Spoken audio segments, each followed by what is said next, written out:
Le lancement de la campagne de vaccination contre la COVID-19 s'est également déroulé ici au Centre des maladies respiratoires de Douala ce jeudi 16 avril à Bonanjo. C'est aux environs de 14 heures que le ministre de la Santé publique Manaouda Malachi et sa suite ont été accueillis dans le respect des mesures barrières par le personnel du dit centre et son directeur, le pneumologue Bruno Tengan. Après un bref échange avec les nouveaux venus, le directeur a ouvert le bal en se faisant administrer la première dose du vaccin chinois Sinopharm. Je vais reprendre une seconde dose dans 21 jours, 3 semaines après la première dose, pour avoir une immunité suffisante pour pouvoir combattre le virus si jamais il se présentait.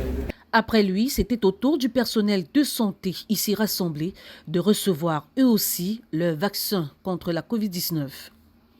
Une opération qui s'est déroulée sous l'œil vigilant des caméras et le regard appréciateur de l'assistance. Des minutes plus tard, les témoignages sont plutôt rassurants. Je me sens bien. Tout en général, je suis...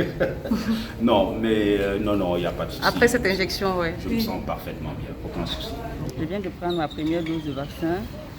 C'est vrai que ce que j'attendais, je ne suis pas en train de vivre ça. Je me suis dit que j'allais peut-être me sentir mal, mais là, je me sens vraiment bien.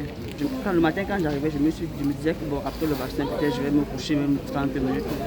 Cette première phase de cette campagne de vaccination va s'étendre sur d'autres couches sociales dans le respect de certains critères. Mais on doit ne pas avoir fait un Covid avéré dans les mois qui précèdent 3-6 mois, ça dépend des études. Mais non, il n'y a pas de contre-indication particulière. Chez la femme enceinte, il faut faire attention. Et chez les jeunes, ce n'est pas nécessaire. Donc je crois avoir compris selon mes interlocuteurs que après le personnel soignant, ce sera le tour des personnes âgées et puis des personnes qui ont des comorbidités parce qu'elles sont les plus fragiles, ceux qui ont de l'hypertension, du diabète, souffrent d'immunodépression, ainsi de suite, ou des maladies chroniques, rénales, cardiaques et autres qui vont être vaccinés. L'État a bien voulu choisir notre site comme site complémentaire des sites qu'ils ont déjà mis en place. C'est un honneur, c'est une reconnaissance quelque part du travail que nous faisons. Donc voilà, et je ne pense pas qu'on est la seule formation privée à faire ce travail. Je crois qu'il y en a d'autres. Il y a beaucoup d'autres centres privés qui font ce travail. Rappelons qu'à la date du 13 avril dernier, le Cameroun avait enregistré 61 731 cas positifs et 919 décès.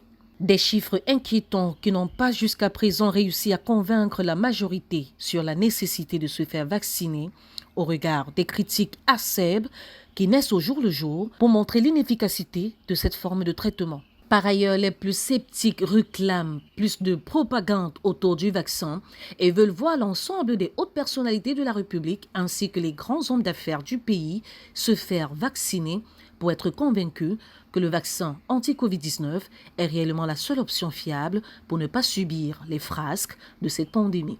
Bien qu'il ne soit pas obligatoire, le vaccin contre la Covid-19 reste fortement conseillé par le ministère de la Santé publique au Cameroun.